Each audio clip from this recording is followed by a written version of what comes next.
up, guys? It's your boy Josh. Showtime Fight Phone. We talk all things fights. Let's get right into it. Today we're gonna talk about UFC 294. Okay. Now, as always, man, I'm gonna do my predictions and I'm gonna do one prelim, and then the rest are gonna be the main card. I got a winning record. I'm gonna finish with a winning record unless I literally bomb the rest of the year, because I think we only got three. We got two more pay-per-view events after this.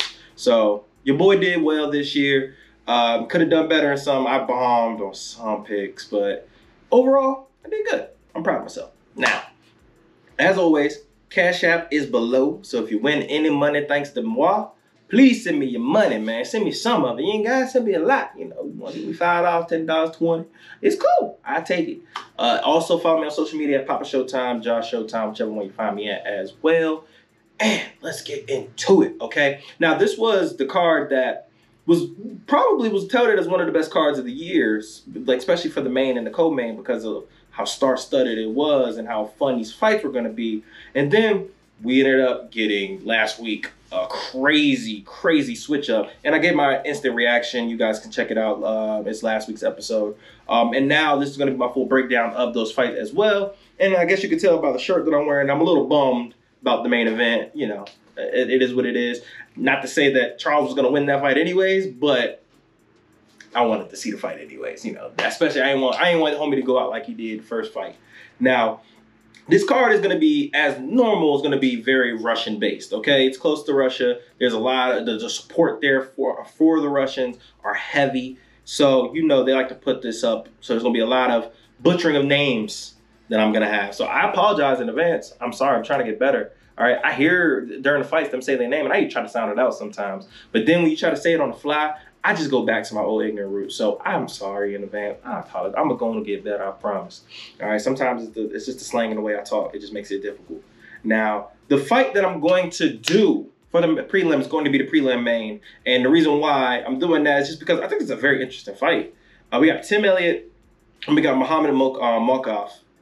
Now, I think that this fight is going to be a decision no matter who wins. I don't think it's going to be a finish. It's possible that Muhammad can get a submission finish, but Tim is just such a tricky fighter to finish, man. He's not to say it's obviously not impossible, but it's very tough, man. This dude's very quirky, very unorthodox with his striking, with his wrestling. I mean, he just does things just to throw you off because that's just part of his game. Like, he literally would just do some random stuff, and it's like, I'm doing it just because I want to throw you off, make you think that I'm just unpredictable, because he is. That's just what he is.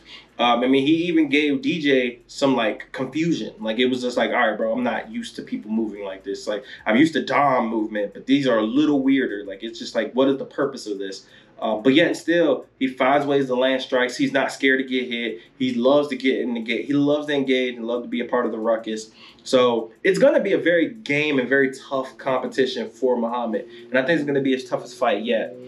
So, yet and still, if you want to go off of potential of like who's better at what, if you want to go grappling, obviously you're gonna more likely go the Muhammad route. Not to say Tim is such a dog though, whereas I can see him, I ain't gonna say out grapple him, but I can see him winning some grappling exchanges just from his chain wrestling, just from his activity of just not accepting being on bottom or accepting the position that he's in. I can see him just honestly having a random chain wrestling experience, and next thing you know, he either's on top or he finds a way to get up. But I do think that Muhammad is going to be a little bit too much for him, and he's going to wear him down. He's going to get him tired, and it's going to be a unanimous decision. I think it's going to be a decent amount of grappling experience. I don't think it's going to be just a stand-up fight. Normally, you have two guys who are kind of grapplers who, you know, are somewhat comfortable in the stand-up. You just get a stand-up match. I do think Muhammad's going to test that wrestling regardless, and I think that is going to be a pretty fun, actually, grappling matchup that Muhammad's going to be the winner of. So now let's go into the main card, all right? Main card. It's going to be Said Nurmagomedov.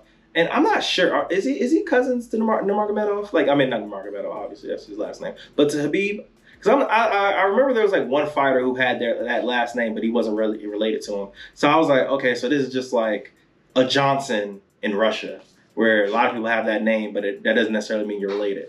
You know, unless you're black, then you probably are related, unfortunately. Probably had the same master, but that's a whole nother conversation. Now, Said is an upcoming prospect who I personally think is going to be champion one day. Like, he's going to be champion, man. Like, he's coming. He's different. He is different. That 135-pound division is very, very tough. I mean, it's one of the toughest, if not the toughest, in all of MMA. And it's going to be tough for him to win. So it's not to say that he's going to do it this year or next year, but I have a hard time not seeing him win a belt. Now, with this being said, I think this is a fight that's going to be in the main event. Not main event, the main card. I think it's his first fight on the pay-per-view main card. And then you also have it to be the first fight on the main card. And it's also in Abu Dhabi. That, to me, just tells me everything I need to know. They want him to show off, show out, and they want to eventually push him towards being a champion because they see star potential. And not to disrespect Muyin, but I don't see him winning. Like, even if he's game for 30 seconds or 45 seconds, I think this is going to be a first-round stoppage. I think that it could be, I think it's going to be a first-round submission. Granted, I honestly think he can either win in the stand-up. I think this is just, once again, it's just like what they do with Bo Nichols. If you're going to put a guy who's like undefeated or who has one loss, and you put him on a first fight on the main card for a big pay-per-view, there's only one reason why you're doing that. And that's because you want him to blow up. You want him to be the next big star. So, yeah, I think that's going to be the issue. I mean, not the issue, but I think that's going to be what happens, and he's going to win. Now, the next fight is going to be Worley Alves, who has a dub versus Colby Covington. I just got to throw that out there. He subbed him. And if I'm correct, is that the only person that ever stopped Colby? That's the only person that ever stopped him. But ever since then, he's been pretty much a journeyman in the UFC. Not a real title run, not much of a big win streak. He's just been a guy who's been able to keep his job, will get some dubs, but then take L's. So, you know, now he's going against another guy, Russian, that it's going to be a very tough. It's going to be tough for him to win this match as well. Primarily a grappler, but he's going against a better grappler and Ikram, but then also against a guy who also can probably knock your head and knock your lights out as well. So I don't see him winning this fight, and I would call by a stoppage, but I'm going to say it's going to be a unanimous decision. I think that he's going to keep it on the feet because Worley is a little dangerous on the ground. You got to be careful when you come taking shots because, once again, that's how Colby got subbed. And he's going to get beat by unanimous decision just through stand-up and, yeah, just outpointing him. Now, the third fight is going to be a very fun, well, potentially fun, because it depends on how Ankalaev, how he takes this fight. Now we got Magomed Ankalaev versus Johnny Walker. This fight does have title shot implications. Not to say whoever wins is going to get the next fight. I'm not going to get the next title fight, but they're not too far away. I would probably say whoever wins this fight, especially if it's Magomed, if he wins this, he might either get the title shot or he's one fight away from getting a title shot. Johnny Walker, probably a fight or two. I'll probably say, unless it's spectacular and then he gets another spectacular knockout, maybe you'll get a case. But if it's just I win and then you get another win, probably one more fight after that. But yet still, this is a big light heavyweight fight. Johnny Walker, we know he changed camps. He went to Ireland or something like that to change his game up. A little too wild, too reckless. His chin isn't that great, and he kept getting caught, kept getting knocked out. Switch camps, and now we see a little bit more of a refined version of it. He's not as reckless, and he uses a lot more of his arsenal rather than just going in and saying, hey, I'm crazy. Let's do some stupid stuff. Then I knock you out, and then I do the worm and then hurt myself for a whole year. Like apparently that's over now. We will see, but that's what they say. Now, Ankalaev, now we know he's a very solid fighter all around. Good stand-up, really good wrestling. And we know what happened in his last fight where he literally went to war. Well, I ain't gonna say war, but it was a very tough fight that caused him to adjust his style. And if he would have adjusted the way he was supposed to, probably would have won the fight and be champ. But ain't what happened. So, you know, you kind of gotta, you know, we'll see how he takes this. That's kind of the point of this fight now. How is Magomed going to take this fight? Is he going to be smart, learn, and know, like, hey, I got to grapple these guys? And this is only a 3-round fight. All right, so it's different being in a 5-round, being in a 3-round, especially being a grappler. I can probably out-grapple Johnny Walker for 3 rounds and get a dub. But at the same time, if I do that, is that going to impress Dana enough to give me the shot? Or I can go in there, stand up, possibly still win and win by knockout, especially because Johnny Walker is chinny. But I'm also risking myself getting knocked out because Johnny is very dangerous and he does have power and he's so unorthodox. And he's tall, lanky. It's a lot. It's a gamble. It is a gamble. So you have to think like, but if I win by spectacular fashion, I probably can get a title shot. It's like I said, it's a very tough battle to go with. And I think that what Magomed's going to do is say, I'm not home country, but I'm pretty much going to be the fan favorite. Everybody's going to be cheering me on. I want to get this dub. I think that he's going to go in and just get the dub. And I think he's going to win by unanimous decision or by submission. But I don't think it's going to be by submission. I'm going to say unanimous decision as well, Magomed. And I think that there will be some bright spots, but I don't think there's going to be overall as fun as it probably would be if it was standing up. So that's what I give on that. Now, let's get to the co-main event of the evening and the fight that I'm looking most forward to, because that's the fight that I have the most questions. This is going to be Kamaru Usman versus Chimaev. Hazov Chimaev. I cannot wait for this fight. Now, I will say, I had a lot of reservations last week, and those reservations are still here today. I am not confident in this fight at all for Kamaru Usman, and there's no reason for me to. Coming off two-fight losing streak, now he's in a new weight class, short notice against a guy who's an absolute terror, who's a Terminator. I mean, who probably might even have better wrestling credentials than he has, who's probably the naturally bigger fighter, who's also probably the more powerful striker. This fight is going to be very tough for Kamaru Usman to win. I love Kamaru. I think that he's a great role model. I think he's a great fighter. But we have to bring in all the evidence. We got to bring in everything. This fight is not at 170. 170, I think Kamaru could beat Chimaev, to be honest with you. If this was 4 years ago, I'm picking Kamaru Usman. But we got to remember age. Kamaru's almost 40. Matter of fact, let's look how old Kamaru Usman is. Cause if he ain't 40, he dang near close to it. My guy is 36. Okay, he's 36. All right.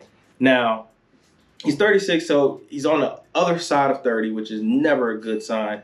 He's on a two-fight losing streak, and it's just new weight class. And you're going against, you can't even argue because Chimaev fights at 185 before. He's never fought nobody close as good as Kamaru Usman, but we don't know how good Kamaru is at 185. And then it's the short notice. He's been in a full training camp. Kamaru hasn't. Now, yes, it's a 3-round fight, which helps Kamaru out so he doesn't have to worry about his cardio, but it's still a tough mountain to climb to go 3 rounds with a guy that's so much, better than... I'm not going to say he's better than Leon. Okay, that's disrespectful. But that is such a good fighter. I'll just say that. Such a good fighter. So, it hurts me to say this, and it really do hurt me. But I'm going to pick Chimaev by knockout first round. I think that, if I'm being frank, there's holes in Kamaru's striking, simple and plain. I think he leaves himself wide open for straight rights. Depending on if you're southpaw depending on if you're orthodox rather than southpaw. I think straight shots get him, especially him throwing hooks. His hooks are terrible. I've always said that he does not know how to throw proper hooks. And boxing terms, kickboxing terms, doesn't matter. It's just not technical at all. And it leaves himself open. He's really good at protecting himself when it comes to kicks, which is why it surprised me that Leon caught him. But that was in round 5. The wrestling department, I think, I'm not going to say that I'm not going to say Kamaru's the worst of the two when it comes to wrestling, but I think that it's going to be a wash. I think that I hope that there's a wrestling exchange because I just need to see it. Who's the better wrestler between the two? But Chimaev is such a strong starter that I know he's going to try to big brother him. He's going to say, I'm the bigger guy. I'm going to try to do that. Now, this is what I'm going to say, though, to that. If Chimaev go out there guns a-blazing and does not get the finish, he will get knocked out by Kamaru in the second round. He will get knocked out in the second round. He has to get, if he's going to get that finish personally, I think it needs to be in the first round. I don't think he'll get the finish in the second or the third. I think that favors Kamaru more than anything. And that's crazy to say, but I genuinely do believe that. Now, I can also be wrong because this is a whole new weight class, and who knows how much Chimaev was cutting at 170 to make his cardio go down during the Gilbert Burns fight. Now, maybe now at this new weight class, his weight will be good, he'll be fine, and his cardio will be much better. But he's such a fast starter, I think that doesn't matter about the weight. It's just how he starts and how he uses his explosiveness that wears him out. So I think if he gets the finish, it needs to be the first. But I'm picking a first-round finish. Now, like I said, I won't be super, super surprised, but if Kamaru wins this fight, good Lord, That's a big win. That is a big, big win. And I cannot wait to see him fight Strickland if he does win that fight, because that's going to be even crazier of a fight, which he actually has a very good chance of winning, in my opinion. Now, I'm saying all this to say, let's talk about that main event, okay? Rematch, we already know Alexander Volkanovski versus Islam Makhachev. Now, this will be a back-to-back, I think, for Islam, because he hasn't fought nobody since. And then, obviously, you know, this will be one fight in between Alex. Now, this is another situation where he's in such a terrible situation. Short notice, bigger guy. He's coming off a hand surgery, and he just fought like 2 months ago. Like, it's insane, and it's a 5-round fight. Alex has to go for the finish. Alex is not. If Alex wins a decision, bro, like, we do got to start talking about, is he a top 5 pound-for-pound fighter ever? We have to. Like, that's just absolutely insane if he does that. If he finishes and stops Islam or wins by decision, we got to have the discussion, because that's insane. That's ridiculous. I mean, come on, man. I don't see him winning, and I think that this is going to be, in my opinion, much more of a dominant win. I think Islam will be able to get him down. I think that he'll be able to wear him down, beat him down, and honestly possibly get a finish. It's just such an uphill climb. You can't do this to elite fighters. This is the reason why champions don't take last-minute fights. And that's why Alexander's a psychopath. I don't know why he did this, but he's such a crazy dude. He chose to do it. But you don't want to do that versus a guy who's also a champion in a 5-round fight.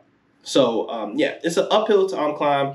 It's if there was more time, I would give Alexander more of a shot. But yeah, man, there's just I just don't see it happening. And like I said, I'm going to pick Islam by unanimous decision, but I wouldn't be shocked if he got some kind of stoppage just from wearing on him, tiring him out. There's no way he's in shape for a 5-round fight. It's just no way. So, yeah. Yeah, sorry, Charles. I wanted to wear this in support of you, but, you know, it is what it is, and we'll see what moves on next for these guys. But I'm excited for this fight card, man. I want to know what you guys think about this fight. And as always, like, subscribe, and share. And thank you guys for watching, man. Make sure y'all stay blessed. It's Showtime Fight Phone.